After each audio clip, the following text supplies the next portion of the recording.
Broadcast for shooters, hunters, and gun enthusiasts. This is the Firearms Radio Network.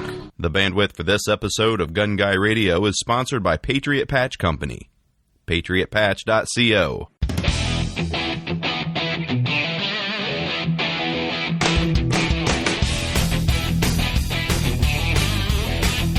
Welcome to episode 212 of Gun Guy Radio. This is a podcast that shines a positive light on the firearms lifestyle. I'm your host, Jake Challen, and this is your weekly dose of positive firearms talk without the politics.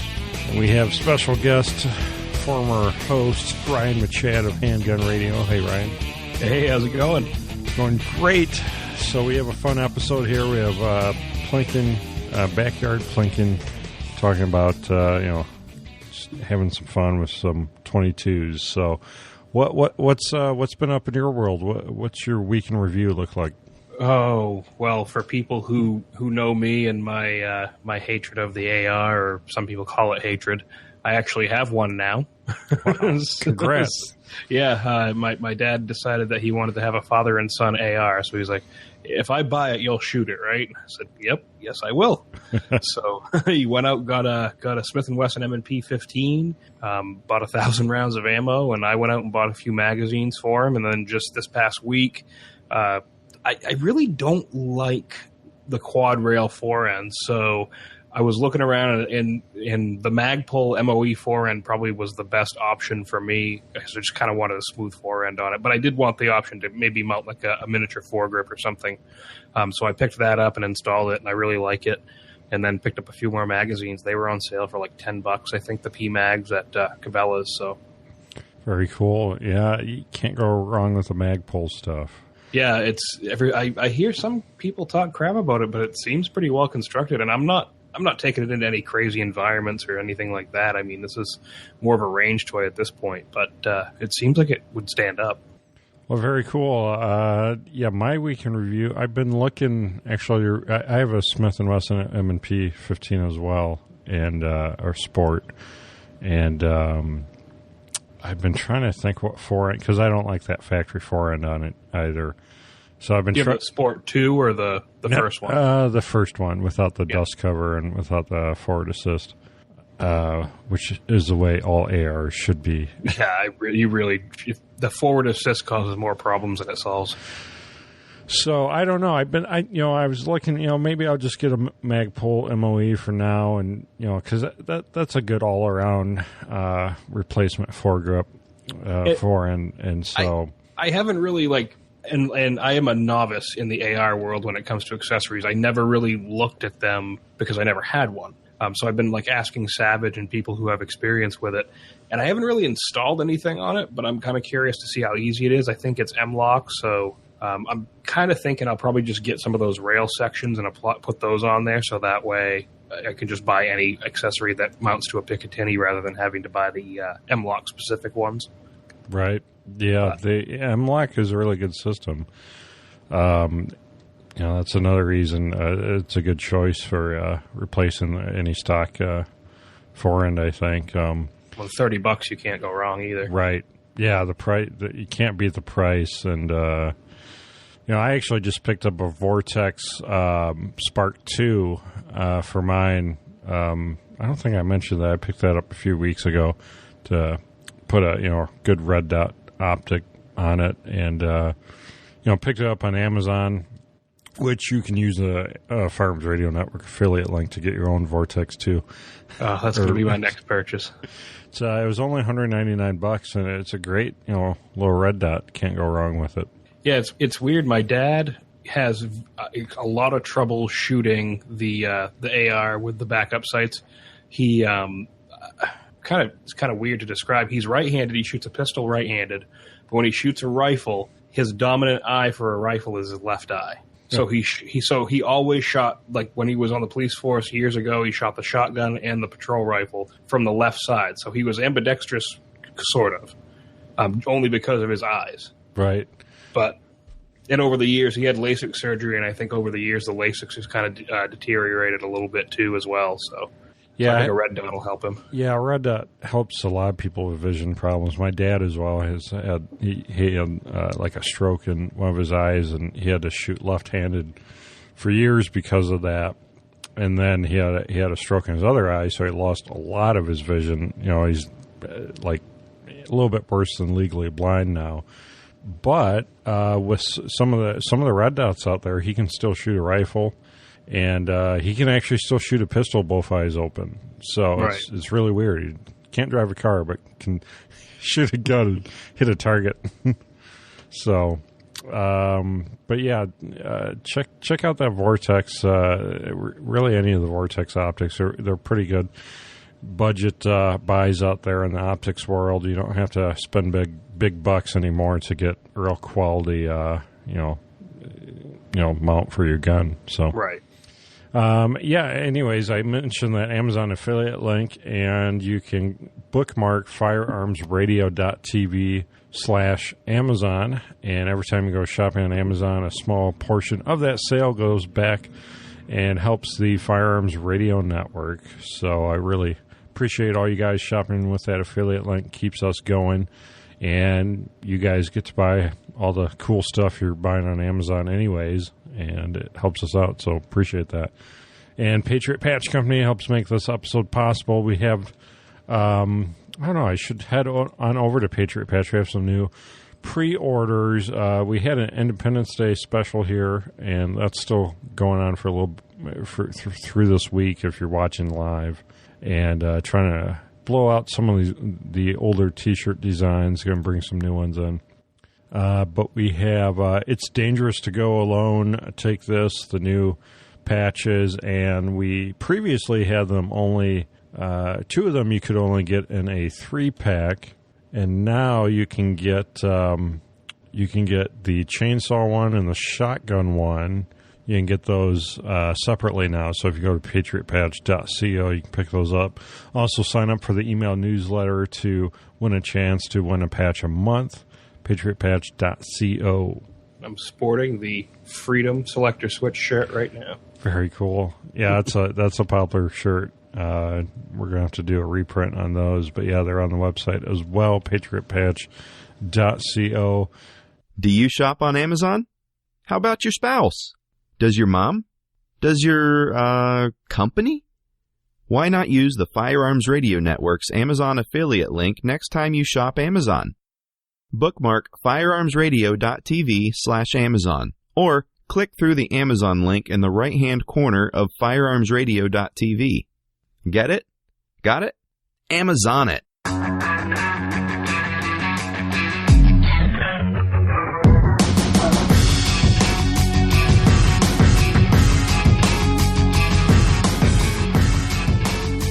Main topic this week, backyard plinking. So, Ryan, I was thinking, leading up to this episode, where'd the term plinking come from? Well, I've always heard it as like going out back and not really, just kind of throwing a bunch of stuff out in the backyard if you have a nice backstop and taking shots at it. So, as for all things I want to find out about, I went to Wikipedia because it's always correct. And it's kind of funny. You go to this Wikipedia page for plinking, and it's got all these warnings at the top. It's like, this article section is in the process of expansion or major restructuring. This article has been nominated to be checked for its neutrality. This article needs additional citations for verification. This article may require copy editing. That means you can trust it. Absolutely. So I think, whoever, made this Wikipedia page up did a pretty good job. They say plinking refers to the informal target shooting done for pleasure at non-standard targets such as tin cans, logs, soda bottles, or any other homemade or naturally occurring target. In contrast to shooting done on an established target ranges, plinking is generally done at home in a gravel pit, open field, or other private land for no fee. The term plinking is here's a word I get to butcher, is an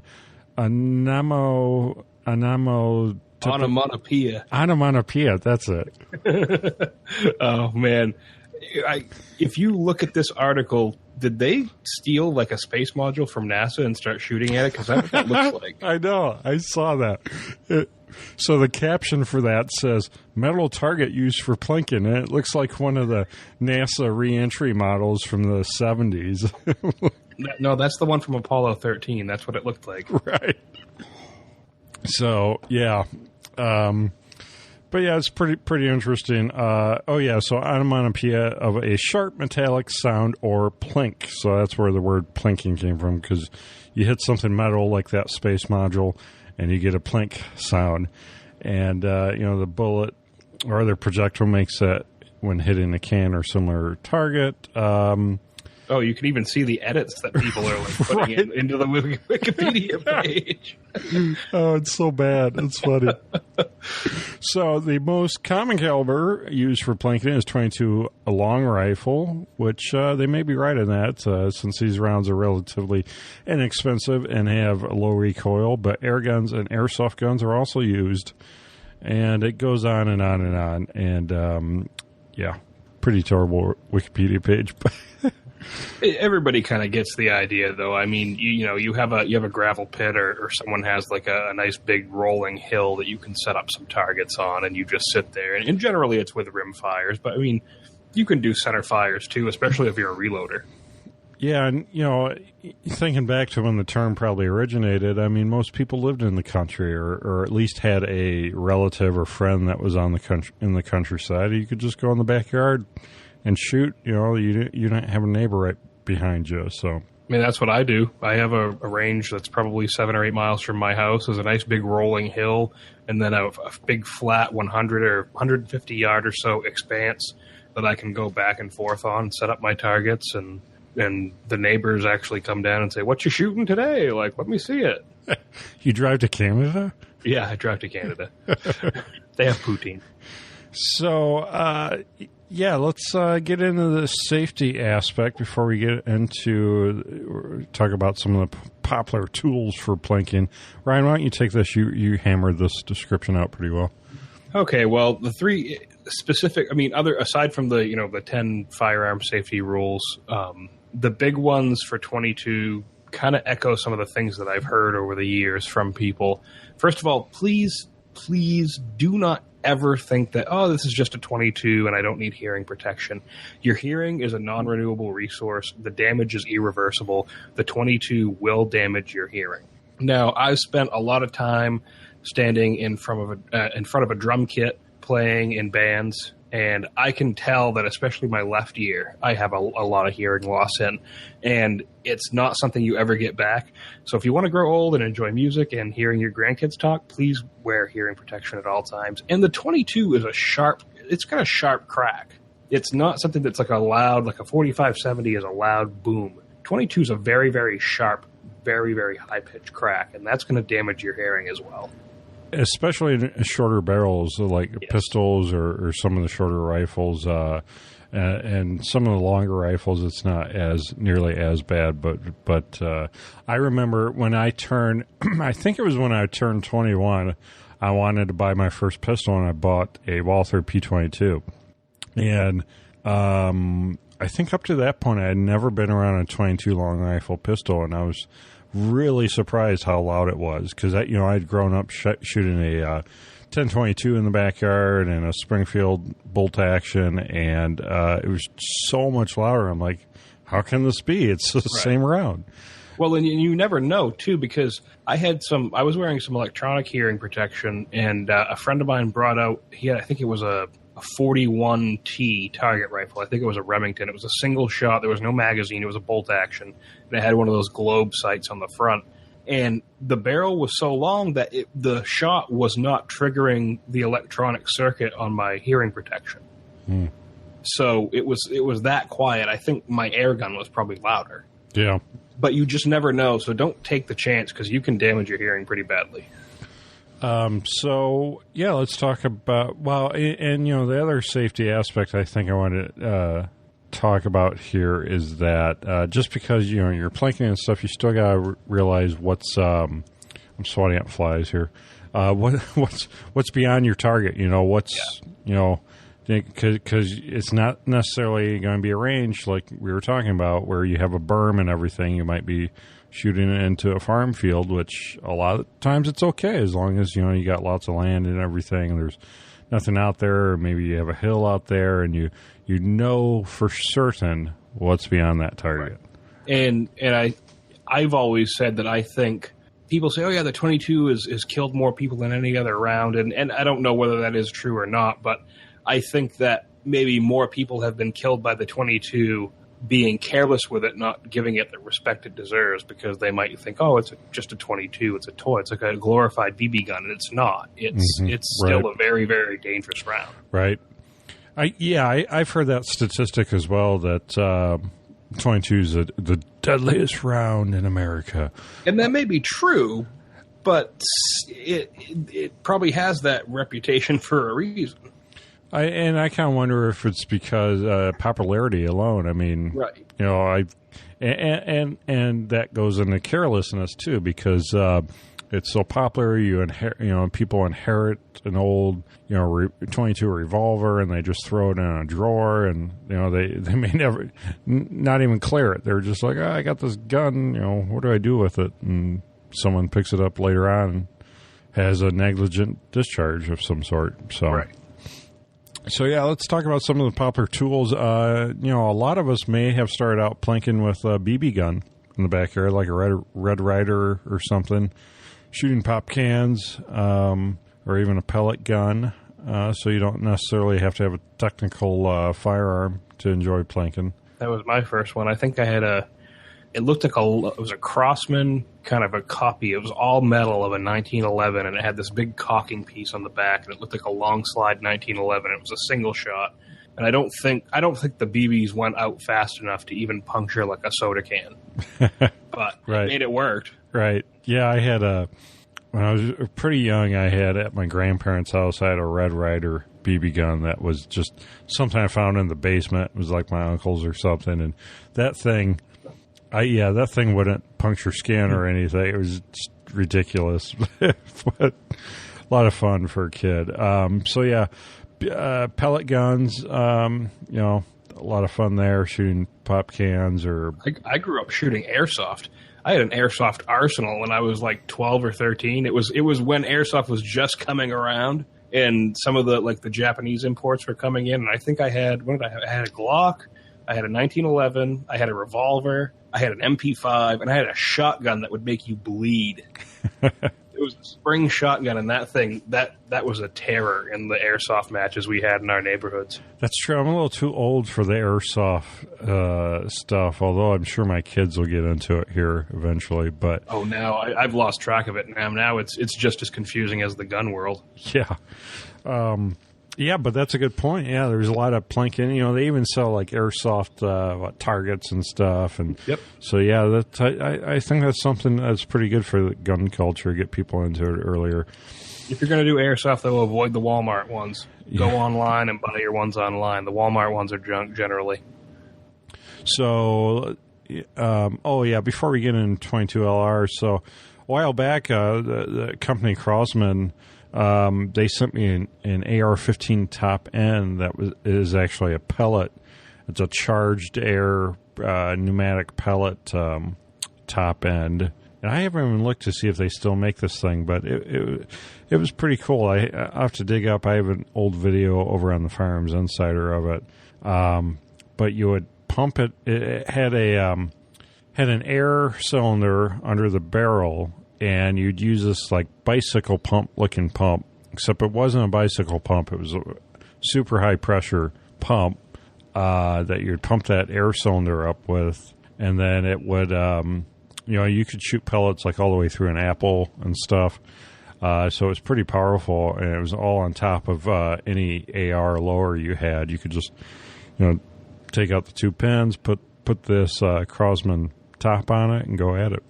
It would go through an apple? And it shot regular 177 BBs? Yeah, the 177 pellets had a little, rotational magazine that would hold think it would hold 10 pellets. Sort of looked like a revolver cylinder that was sliced.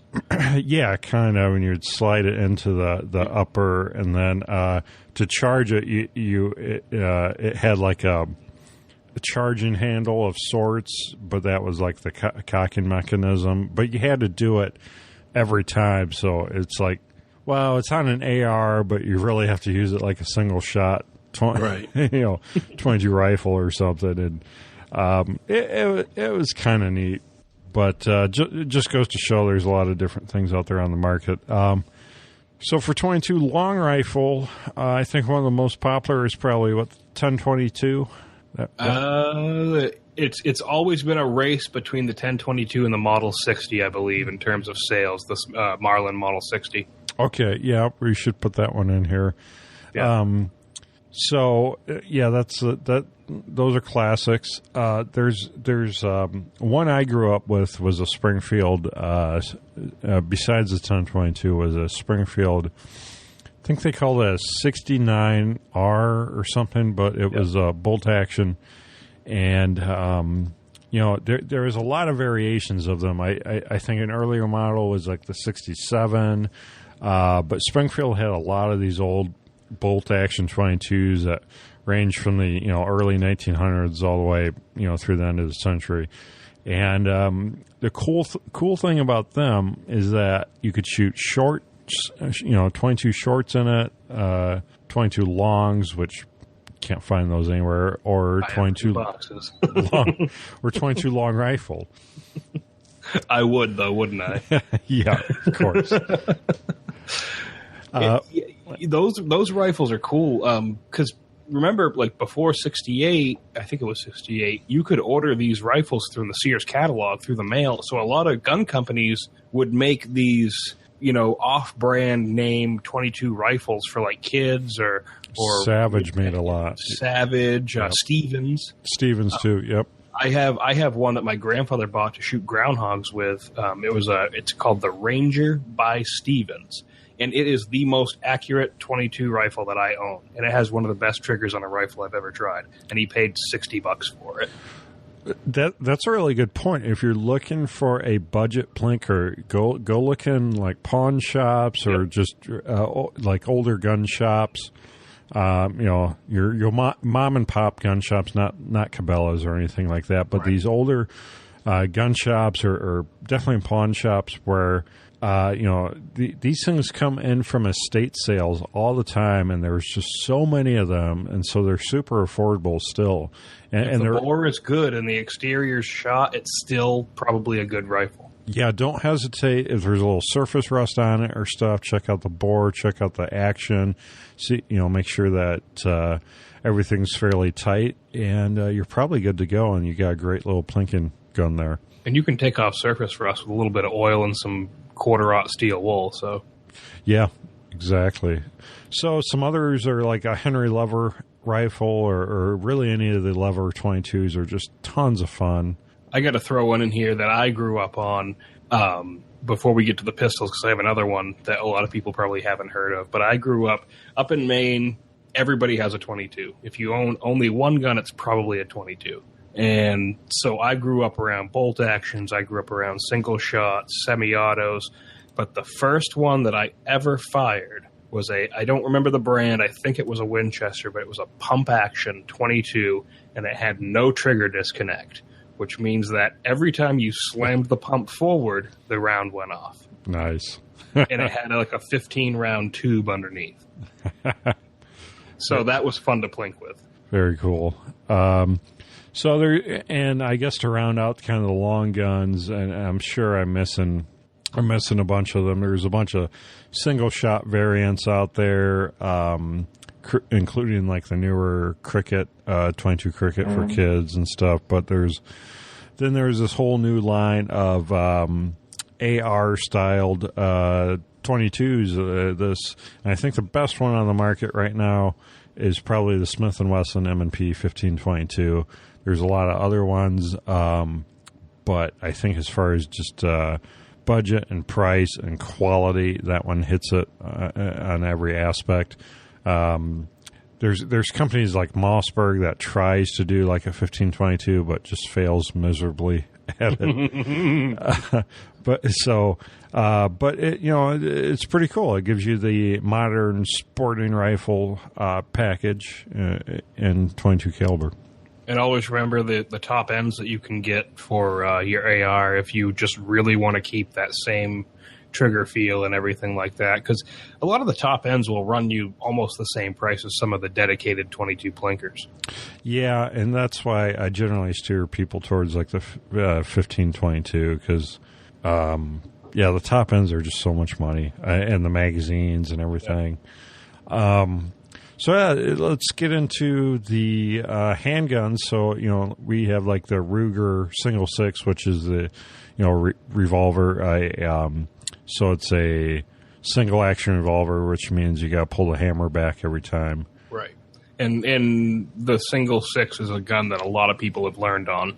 I shot one. Actually, I was kind of a late bloomer when it came to the single six. I didn't shoot one until way into my career because the first 22s I shot were autos, and then I got the chance to shoot. Somebody had an SP-101 double action Ruger in 22.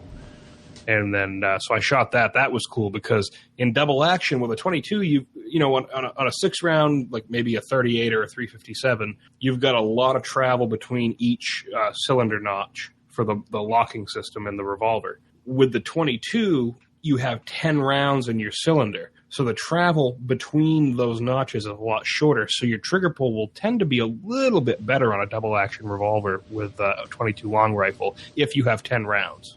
I'm sorry, you were talking revolvers and I fell asleep. So back to that first gun I had was the Walther P22. Walther makes or first handgun I had. Walther makes a lot of 22 variants. They make even like some competition 22s and stuff, and both pistol and rifles. So that's a brand you can check out. Ryan, you put in the Ruger SR22, which now I actually think is probably one of the best choices for a 22 semi-auto. It's sort of like everybody says Ruger took the Caltech and improved it and made the LCP. Ruger took the Walther P22 and improved it and made the SR22. Yeah, I can really see that. It's a great little pistol, and I have a good story for the SR22. So the Australian, the guy that people have heard about on Handgun Radio a lot, has an SR22 with a threaded barrel. He bought one of the first SR22s that came out when they first came out. And not only does it have that awesome grip sleeve that if it doesn't fit your hand, you could get a different grip sleeve and just slide it right off and put it back on and make it fit your hand. The barrel, so a lot of 22s will have a fixed barrel because they're generally straight blowback. This one has the slide. The barrel is fixed, but underneath the trigger guard, where the trigger kind of goes back and forth in the channel there, is a screw. And you undo that screw, and it lets you take the barrel off of the frame. So it's not permanently pinned there. Well, after I don't know how many thousand rounds we had put through it, I was running it suppressed one day, and I was shooting it, and then I stopped shooting, and I was walking back to the line, and I was feeling the gun, and it was rattling a lot. And I look, the barrel had the threads, the screw had backed out, and the barrel was loose on the frame. Yet it still ran like 300 rounds that day and didn't jam. Wow. So it was just kind of floating free in the slide when it wasn't locked up with a suppressor on it. Still worked. That's amazing. So another one here on the list is Glock conversions. Same thing we were talking, you put a different end on, or a different top end on a AR-15. You can do the same thing with a few of the different Glocks. But same thing there. It's like as much as buying a Ruger SR22. Right. The only kind of, for Glocks at least, you have, there aren't really a lot of like standalone options for like, in terms of ARs, you have a lot of standalone ARs like that, the M&P 1522 and the others. But with the pistols, they're really, You mean for a standalone? That's exactly like a Glock. Like 22 specific. Like that's all they shoot. They're not a conversion, but they look like the larger gun. Well, there's only that one. It was at the ISSC, right? And that's a hammer fired gun. Yeah, that's different. And I think didn't they get sued by Glock or something? I think so. Yeah, I think they were an importer. And then the one good option I will say though, Umarex is coming out with a bunch of 22s that look like the larger centerfire guns, and my friend has one of the M&P pistol 22s from them, and that thing has ran just like the SR22 without any problems whatsoever. Yeah, Umarex is a good brand. They make a lot of 22 clones, right? And all the ones I fired from them seem to be good. I mean, they may feel a little bit cheaper, but you know, they're not meant to be super high-end, expensive centerfire handguns either. Yeah, that's something I didn't even put in here. But if you want like an M&P 22, you know, any of the quote unquote assault rifles, you can get a lot of them in 22 clones. Right. Even isn't there even like a Sturmgewehr? There is. Yeah. ATI makes that. They make a MP40 22 with a fake suppressor on it to make the import points. Well, the M&P and also to make the SPR laws. Yeah, the M&P also has that fake suppressor on it. So right. Yeah, those are, you know, very well suited for just plinking, not much else. But, yeah. You put in one here I like, that the 80% size 1911s, Browning and what's the other company that has those now? Well, Rock Island has their little baby rock in 380. Yeah, that's. Oh, is that one 380? I thought. Yeah. Okay, so Browning has both. Browning has the 1911 22, and they have the 1911 380. Okay. For a reloader, I mean, you could plink with a 380. Sure. I wouldn't do it myself, but these are they feel good in the hand. I've heard mixed reviews on the 22s and the 380s from Browning. For some people, they just fit their hands great, and other people they just don't. Reliability-wise, I haven't really heard too many terrible things. I mean, people have had problems with them, but in a 22 long rifle, you're going to encounter some issues generally. Even the Rugers jam from time to time, as much as we've praised them here. Well, yeah, I mean, 22 ammo can be hit or miss. It's dirty. And I've had squib loads and, like, main brand, you know, and, like, Remington brand, right, you know, runs and stuff. And so, I mean, there's all kinds of issues there you can get into. So, I don't know, anything else rounding out the pistols? Just to avoid the cheaper ones. I owned a Jennings pistol. Don't bother buying one. The smaller, cheaper 22s, generally just avoid them. They're not worth your time. I mean, if you want to collect them as a curiosity, that's fine. But if you take them out plinking, you're probably just going to have more hassle than really enjoyment. So let's get into target types. I don't think I put any in here. So Ryan, why don't you take it away? Balloons are very fun. Generally. So how do you set those up? Well, I would usually take a sawhorse and put like a piece of board above it with a staple gun. Just blow the balloons up, not with helium or anything. Just blow them up and tie them off, and staple the ends of the balloons to the board, and then shoot them that way. Or you could take and staple them to the front of the sawhorse and fill them with water. So either way, they're reactive targets. That's the key. Plinking and shooting with 22s, yeah, shooting at targets, paper targets is fun, but reactive targets are where you're going to get people. If you take somebody out for the first time shooting, they've never shot a gun before, it's my opinion you should have them shoot at a reactive target, because that's where they're going to enjoy it. If they're shooting at paper and all they're doing is making holes, they may not get it. But when someone can ring a piece of steel from 50 yards away with a rifle, they're going to be hooked. Well, you nailed it. Reactive targets and balloons. That's why I hire the clown that's already holding the balloons and just have him stand out there. No, don't do that.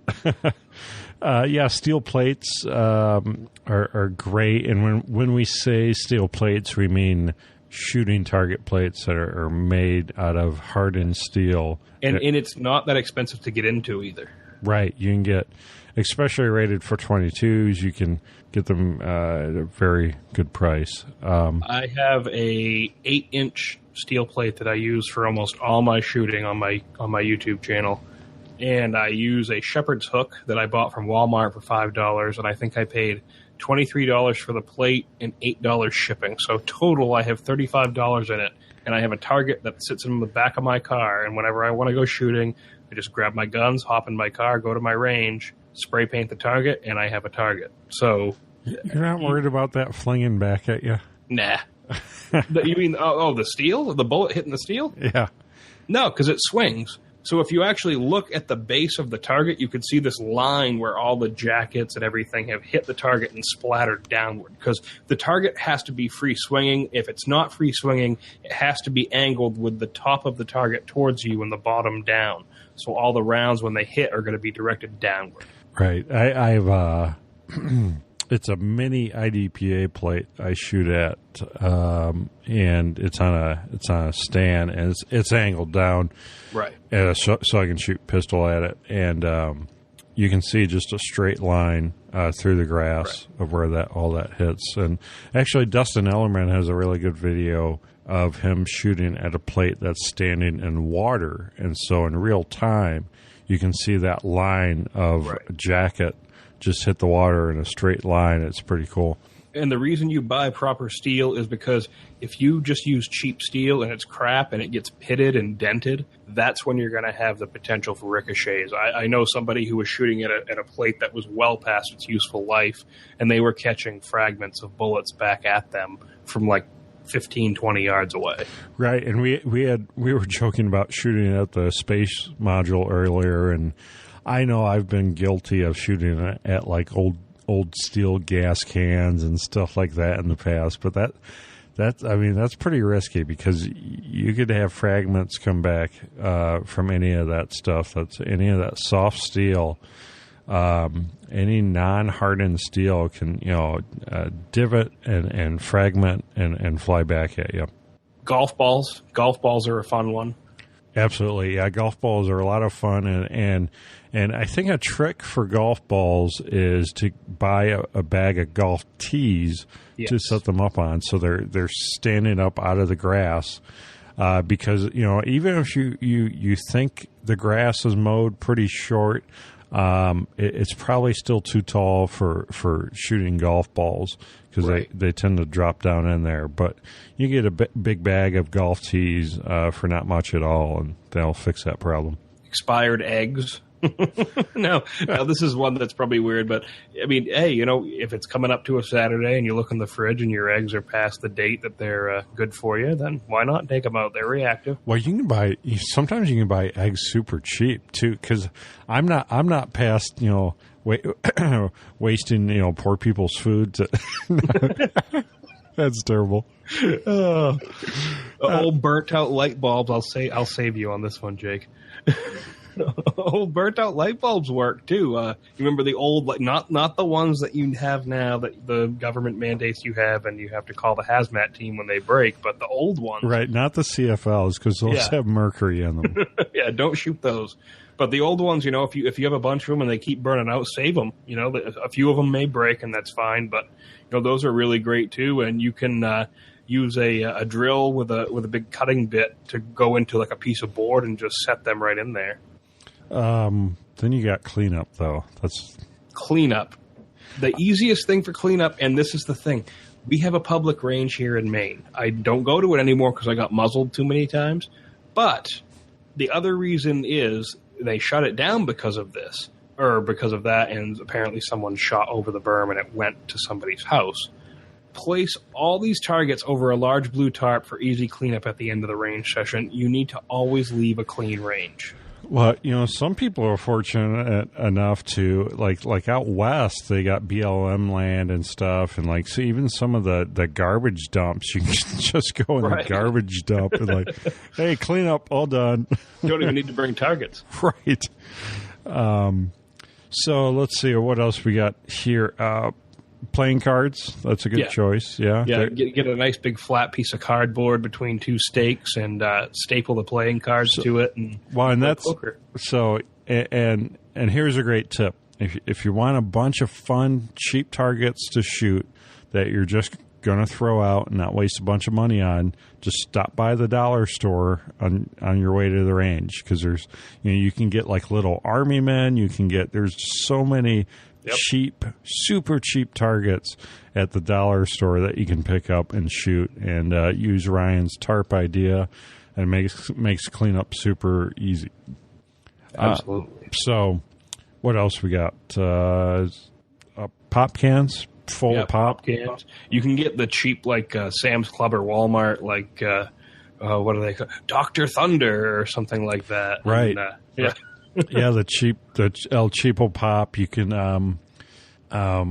you can even, you mentioned grocery store earlier. The eggs, or maybe I did. Maybe you could stop by your local supermarket, because they're always throwing stuff out, expired stuff. Maybe you could get some stuff free. Yep. Think creatively. A lot of people will. Just make their own targets, whether it's tacking up paper plates or cardboard boxes. Just be creative, look through your recycle. What do you recycle that you can shoot that won't make too much of a mess? Something I used to do is I would take all the old milk jugs and like orange juice jugs and stuff like that, fill them with water, and put them in the deep freezer, freeze them, and then take those out to the range and shoot them, and then you'd have these big chunks of ice flying everywhere that you could keep shooting as they break apart. Right. So that was a pretty good reactive target. And then there's also all kinds of targets. You get those like rubber. I don't know what they are. Neoprene. They're not neoprene. They're like a rubber ball that you can. The bullet will go. Oh, yeah, the self-sealing. Yeah, self-healing ball. Rubber balls that you can shoot. You see them in like Walmart and farm stores, and they'll skip along the yard, and you can have fun with those. Another thing we do at our range is we have some bowling pins. Stop by your local bowling alley, because you know what, they replace those pins fairly often, and you can buy them for $1 or $2. And they're hard. They're made out of hard wood, so they last a really long time. Bowling pin shoots used to be all the rage, right? And so you can set them up and shoot them down, and they're a lot of fun. And they're pretty durable targets, actually, because of the way they're made. So just think outside the box, stuff like that, and you can have fun. Great time, a lot of fun at the range. Take new people out. Get them introduced into the sport, and forget just shooting paper, stationery, or something. Do something a little bit outside the norm. So I guess that about wraps us up. Anything else to add, Ryan? No, I think we pretty much covered it there. It's just have fun. Don't stress about it. Enjoy yourself. And be safe. So Next week, we're talking some shotgun home defense options for beginners. A lot of people gravitate towards the shotgun, and there's some misconceptions about shotgun for home defense. So we're going to cover some of the basics there next week. So check that out.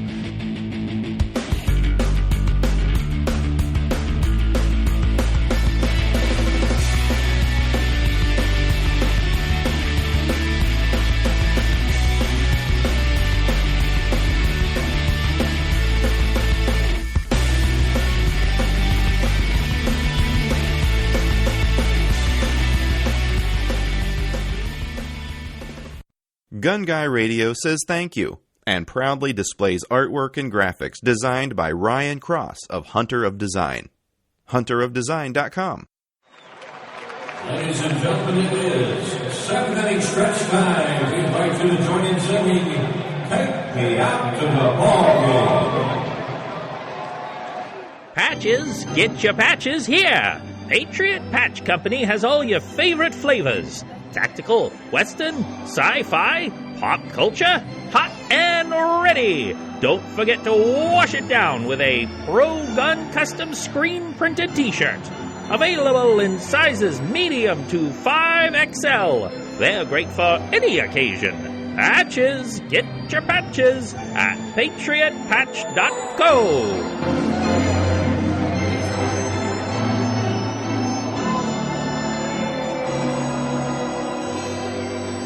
Revamped Patreon perks. You can pledge at patreon.com/gun to help crowdfund this episode. And also, Patriot Patch helps make this episode possible. We're going to have some new pre-orders hitting the website. We have I call them the Summertime Brew patches. They're based on some of the popular beer labels, where we have the Pistola patch, Pistola Extra, brewed by Patriot Patch, or the short barrel rifle Pew, brewed by, say that 10 times fast, brewed by Patriot Patch Company. Some fun patches over there, and we have some other beer themed patches coming to patriotpatch.co. We have one that's called the Tack Driver. I'll just leave it at that. But follow Patriot Patch on Facebook. We put up a poll where you can vote on our next patch. We put 5. We do this every so often. This time we put 5 artist renditions up there that Ryan created, and only the most popular will be created, and you can let your voice be heard at the Patriot Patch Facebook page, and check them out on Instagram as well, and also check out all the Pro Gun T-shirts, like the one Ryan's wearing, and all the other ones on there, patriotpatch.co. If you're looking for graphics design work, if you are a business owner, if you work for a company and you guys need a refreshed look, if you need some new graphics artwork, some new logo design, new website, full-blown website, top to bottom, everything. Websites are all graphics now, basically. You have to have that solid back end, which can absolutely provide Ryan Cross Hunter design, but you also need that awesome, slick-looking front end, too, because that's what people see. And if they don't like what they see, they're gone. They're on to the next website. So check out hunterofdesign.com for all your graphics, art, design, and website design needs. Ryan does some awesome stuff. Absolutely. And that brings us to the point of the show where we see what Ryan has been up to and where people can connect with you online. Oh, man. So Handgun Radio this week, we had Weirdbeard and Daniel Waters on, and we wrapped up our 4-part series on handgun design disasters. So we had some pretty obscure designs in there, some stuff that you may have heard of, and some other things that you probably haven't heard of. So that'll be releasing later this week, so be sure to keep an eye out for it at firearmsradio.tv, Handgun Radio on Facebook. We have a page over there, and we have the Handgun Radio discussion group as well. So lots of, I know Daniel is sharing patents over there pretty much 4 or 5 or 6 a day. So if you are a gun geek and really want to learn more about that stuff, be sure to go over there and check that out too. You're on Instagram, aren't you? Yes, Handgun Radio. Okay, cool. So remember to subscribe on iTunes or however you listen to any podcatcher app. iTunes and the Apple Podcast app has been giving a few people issues, so feel free to check out some of the other podcatcher apps out there. We have a direct link on firearmsradio.tv to the Pocket Cast directory, which has all the Firearms Radio Network shows on it and everything, so you can get them all in one place. Check that out. And please consider joining the NRA and Second Amendment Foundation. And don't forget to check out all the other awesome shows here on the Firearms Radio Network. And also shop with the Amazon affiliate link. Bookmark that URL, firearmsradio.tv/Amazon. Thank you, Ryan. Appreciate it. Absolutely, anytime. And that's a wrap. We'll see you next week.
This has been a production of the Firearms Radio Network. You can find more information at firearmsradio.tv.